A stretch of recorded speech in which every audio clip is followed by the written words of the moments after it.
Another great day here in the AI land. I'm the Robo Doctor. Hopefully you guys are hitting the subscribe button, the like button, and commenting down below. Of course, why wouldn't you? Let's get on to the news. There's lots of news to be had today, a lot of crazy AI news. So let's get into it. It's I watch the other news channels, all right? The other AI news channels. We're the first ones that always break the news. So if you're not already subscribed, that's a good reason to subscribe. All these other guys have covered stuff a week ago stuff that today that we were covering a week ago. So hit the subscribe buttons, of course. And let's start it off. OpenAI and Los Alamos National Laboratory announced bioscience research partnership. What does that mean? Well, the United States' leading national laboratories are working together to study how artificial intelligence can be used safely by scientists in laboratory settings to advance bioscientific research. But what does that mean? What does that mean? Well, that just is saying that they're going to start using ChatGPT in science, curing cancers or curing diseases. And it looks like the White House executive order on the safe, secure, and trustworthy development and use of artificial intelligence has tasked the Energy Department. I don't understand how that's attached to them, but I guess it is. And so this is important to OpenAI because we believe AI has the potential to multiply the speed and impact the science for good. So Color Health already uses ChatGPT, apparently, 4.0 actually, to assist healthcare providers to make evidence-based claims or decisions about cancer screening and treatment, which I've talked about before. I've went to the doctor recently. We've all been there. Maybe you guys haven't, but the doctor, you tell him what's the matter with you, turns around and starts Googling what your symptoms are, right? So I guess ChatGPT is just as good. Education, schmeducation, ChatGPT is way better. I agree. Maybe I would rather have the doctor, give me a good explanation of what's going on with me instead of, here, just take these pills and go on with your day like usual.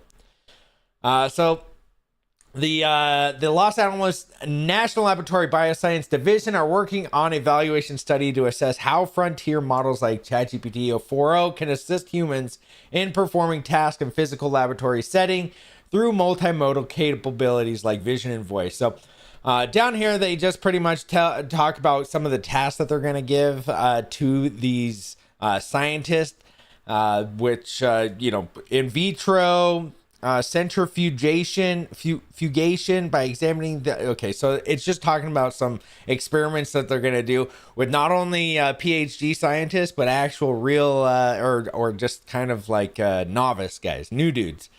So it'll be kind of cool to see if, I would like them to compare the doctors that know everything, that are really high up there, and then take a novice dude and then don't give the doctor the ChatGPT. Just let him do what he does, and then compare that with the novice dude who gets to use ChatGPT or one of these large language models, and then see which one's better. See who does a better job. That'd be pretty cool, right? I don't know. Maybe it won't happen, but so incorporating multimodalities. Our previous work focused on GPT-4, which involved written outputs. GPT-4o ability to reason across modalities and take voice and visual inputs can potentially expedite learning. So I thought this was so true because if you guys have, we can all just learn all the time now with ChatGPT 4.0, right? When it has the modality to listen and talk back to you, if you have a pair of headphones, it'll be like a new Alexa or a Google device, but a way smarter one. I don't know if you've used those things recently, but they are awful. They're not very good. That's for sure. All right, so let's move on to Anthropic. Anthropic, it just keeps getting better. Oh, we gotta change this. There we go.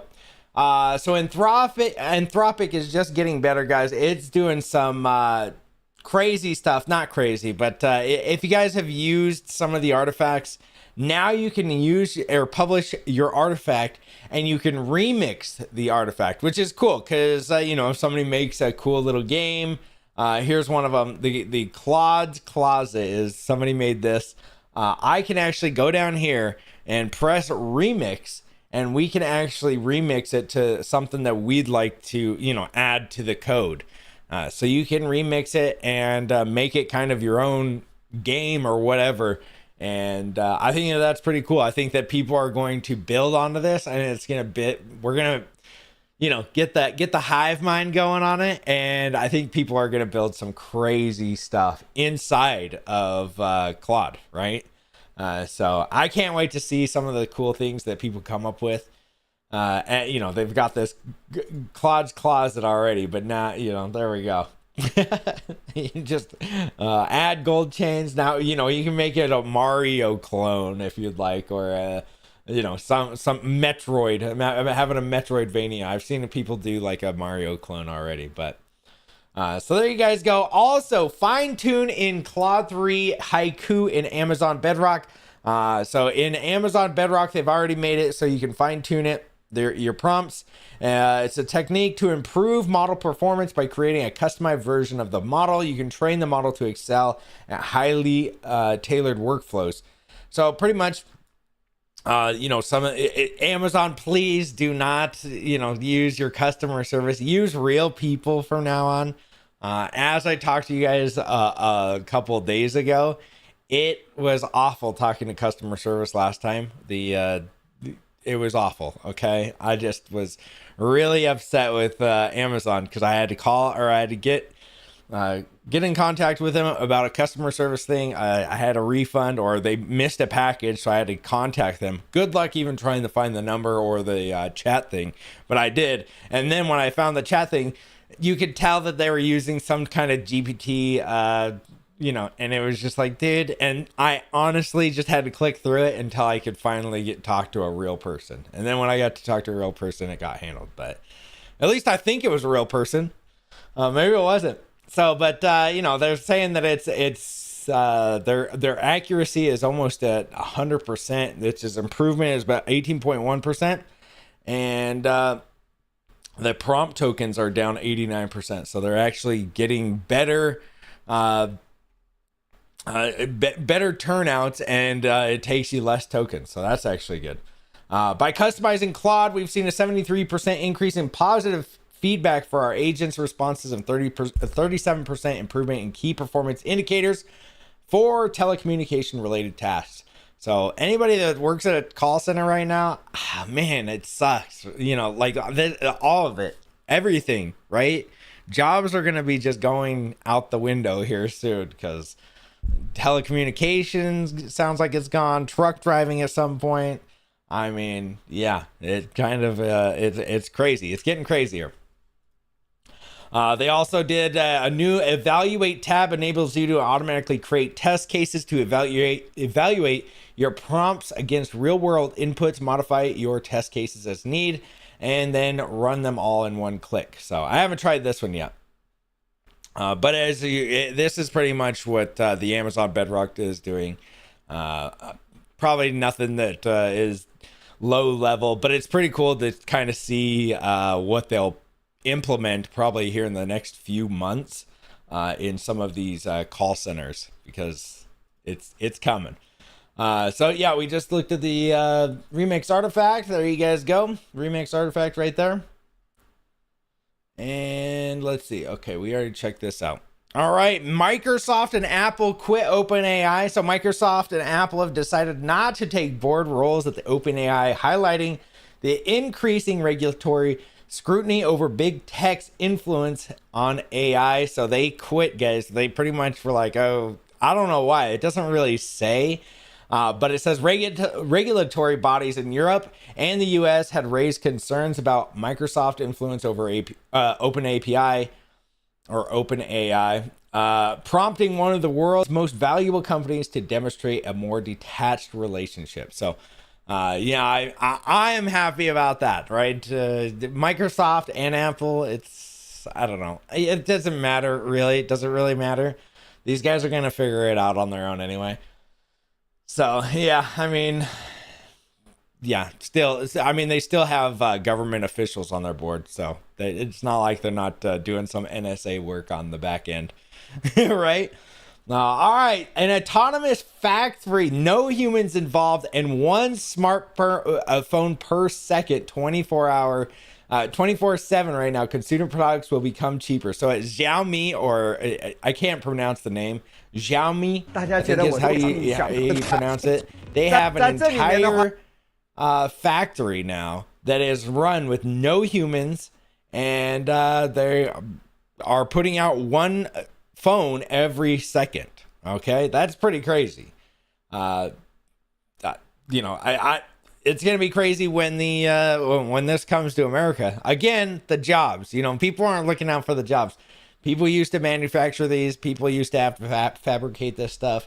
Now it is job losses.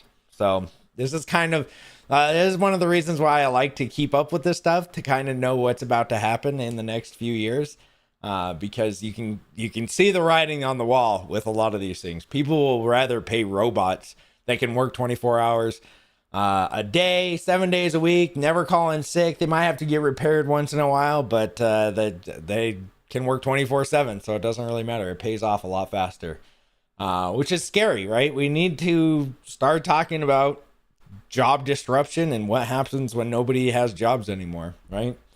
That is a big factor in AI. All right, cool new tech. Here's some cool new tech. I only got one thing for you guys today. This EV car, the Hyundai, yes, I know, Hyundai Ionic 5N is freaking sweet, okay? It doesn't look sweet. Some of you guys will poo-poo on it. I'm a big Honda Civic fan. I have a Honda Civic Type R. So this is right up my alley. But this is an EV car. We'll just go over it really quick. It's pretty cool, whatever. It's got 4 seats. The cool thing about it is it's 650 horsepower. Okay, it's an EV, 640. It's got 2 buttons. I think I don't know if I like this, but one of the buttons will let you act like it's a gas car. So you can press the button and actually rev the engine, even though in a EV it doesn't do that. It has a speaker. I thought this was funny. It's got a speaker on the outside as well, so everybody else can hear it as well. Let's see if we can hear it. I don't know if I've got it. Yeah, probably right here. Let me put my headphones on so we can all hear it together. Here we go. Via these paddle shifters, and you've got your live motor temperature, battery Here we go. A 7750 RPM red line, and if I just hit that accelerator.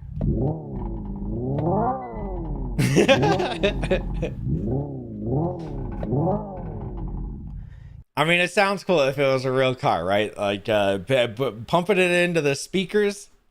All right, whatever. I guess if that's what you want to do. Still a cool car. 650 horsepower is crazy. You can change the sound of the car into like it has 3 different sounds. And then which I thought it was pretty funny. The other one is called Supersonic. Listen to this.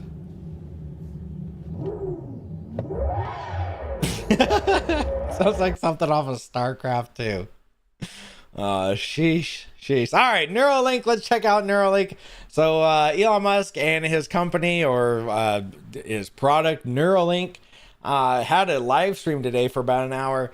It was pretty cool. Some of the stuff, I'm never gonna put this into my freaking brain, but it's cool that they can help people that are disabled, like if you're paralyzed or whatever. That's pretty cool and awesome. And it showed, I thought that this was pretty awesome. This guy right here, he currently has it. He's paralyzed, I believe, from the neck down. He is playing Civilization 6, and he's at like the top tier. I don't know if you guys have played Civilization 6, but he's at Emperor mode on Civilization 6. I can't even play Prince. All right, like this dude is playing Emperor mode, and so he can pretty much. And you should see him play. Here, let's just check him out. Look at. So he does this with all of his brain. He's just looking at, or not even looking. He's doing this with his thoughts. All right, he's playing Civilization. Pretty cool stuff. All right, that is pretty cool. I will give him that. Okay, I'm never putting it in my brain unless I'm like paralyzed. Please, knock on wood. But unless something drastic happens, I'm never putting that thing in my brain. But it is cool for people that they're not able to. He went on to say that, with Optimus, which is their robot that they're going to come up with, or that they're, making, that you could talk to the robot with Bluetooth and he can go over. He was talking about how some people want to like them to scratch their back or something. So they'll have a scratch back mode. Pretty hilarious. Elon Musk also said Neuralink device implementation needs to become entirely automatic and fast in the same way as LASIK eye surgery is done. So, people getting their eyes fixed and stuff like that. I don't know. I'm never putting it in my brain once again, but they were saying like you can get incoming phone calls straight to your brain. This is how it's all done. Put a hole in your head. Then a robotic and then you get the robot and then it shoots wires into wherever it needs to go. And somehow you have to charge it. So you have to, probably while you're sleeping, you lay down on a pillow that sucks to your skull, and then it charges. He also said that it is going to be not wireless. Of course, wireless. He said it's pretty much going to be under your skull, so it won't even show up like that at where they want to be. I don't know if it currently does that, but would you put that in your brain? Are you, let's say it's an implementation version 10, grandma's putting one into her brain. She's living her best life. Would you be doing that? VR, wherever you want to go, just jack straight into your eyes. I don't know. I don't think so. Not for me. And I am a tech dude, right? I am all for tech, but boy, I don't know about putting stuff into my brains. So it's probably a no for me right now. As of right now, it's going to be a no for me. All right, last but not least, OpenAI has blocked or it's cut off its access to users in China, Hong Kong, and Macau. So OpenAI told users in China that it would be blocking traffic from China state-backed. So China, Hong Kong, and Macau on July 9th. China has issued guidelines for homegrown AI to ensure it sticks to the ruling Communist Party line and doesn't leak information. So they've already got implementation of what you can't do this with AI, because in 2017 Tencent took down its chatbot BabyQ. If you guys remember BabyQ, anybody remember that? After it referred to the government as a corrupt regime, and it claimed to have had no love for the Communist Party and said it dreamed of emigrating to the United States. It sounds like the feds got into that one. Amid reports, the programmers had been hauled in for questioning by police. So they got the people that made the thing got hauled in for questioning by police. OpenAI's move comes as the U.S. Treasury seeks tighter regulation of American investment flowing into China's tech sector. So some people are saying that maybe this is kind of a pre-regulatory thing. There's not really any reason here in this that I've read of why they're absolutely doing it. Just seems like that they're doing it. There is a guy that said OpenAI blocking API access, including API from China since today. New domains. So there's new domains for OpenAI, I guess, the EU API. And it sounds like the rest of the world is getting new models API updates soon. So he thinks that, maybe a ChatGPT 5 might be coming out, or an update to 4.0. So that's what he's kind of speculating on. I don't know if I believe that, but analysts said it will accelerate technological decoupling between China and the United States. So if you don't think that China knows how to just go around it, but for small businesses in China, or people, just random people, probably the little guys, I think that they're all using VPNs anyway, right? Does the real great China firewall actually do anything? From what I hear, they don't actually Most people just VPN anyway. On the other hand, the blockade creates a vacuum that domestic giants like Alibaba, Baidu, and Tencent are well positioned to fill. So this guy is pretty much saying that just because they blocked it doesn't mean that they can't come up with their own. And we know that these guys are very good at copying things, right? They're extremely well versed in copying. That's pretty much what their entire ecosystem and economy is based off of, is just copying stuff that's real tech, and then they make it cheaper and then they send it back to us, which is not bad. I'm not saying that's a bad thing, but those companies have the financial muscle, talent, and infrastructure to accelerate their AI research and development, leading even more active efforts by the players in AI innovation and building homegrown alternatives for OpenAI. So do you think OpenAI is shooting itself in the foot here by cutting off the access, or, is the US government telling them to stop doing it? Maybe. But there's the CEO of OpenAI. His name is Koenigsberg. Koenigsegg, excuse me, not Berg. Regera, a $3 million car, sitting down in traffic just the other day. Great to see it.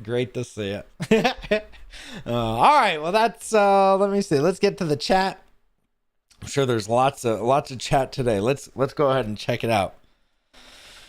Hey, what's up, Doc? What's up, True Blue? Thanks for the tips on plug-in for Midjourney. Gonna give it a good go when I get my PC. Yeah, go to Insight Face, and I said it to you on there, True Blue. But yeah, with Midjourney, I think I use Insight Face or something like that. It's just a plugin, and then you can put anybody's face on there, and then it'll swap it for you. But howdy, what's up, Hexcong? I heard that Hyundai nailed the audio. Really mimics the transmission with the noises. It lugs and everything. Yeah, exactly. It said it cuts the power to make it feel like it's an actual engine. It sounds pretty cool, honestly. I don't mind EVs. The people that are haters of EVs, it's like, I get it. I don't want to be on an EV either. I want to be, I want to have the choice. I want to have both. I don't want to be forced to have an EV car, but, I don't do like crazy 200-mile long drives either. So it's like something that I'm going to just drive my kids to school or drive to the grocery store. An EV makes sense because then I just plug it in and, have it charged, and then I don't have to fill up for gas. It's way easier, I think. But I want to have the choice as well. I don't want to be forced to get it. I have gas cars too, and I'll just keep a gas car. Speakers on the outside are pretty important, in my opinion, for vision impaired people. That is true. I never thought of that. Yeah. Because you can, when some of these EV cars drive by my house, you don't hear them. You could get ran over by them too, kids and stuff like that. You're right. You're absolutely right. Sounds like Gran Turismo. Yeah, exactly. What color is your Koenigsberg? Yeah, I don't have one yet. That's coming up soon. my Koenigsberg is going to be probably gray Koenigsberg. All right, guys. Well, that's it. Hit the likes if you could. Subscribe. Comment down below would you put the Neuralink in your brain? And why you think OpenAI is bailing out of the old China. I will see you guys. What's today? Monday? Tuesday? Wednesday? I will see you guys Friday. And with some more news. You guys all take care. I will see you guys then.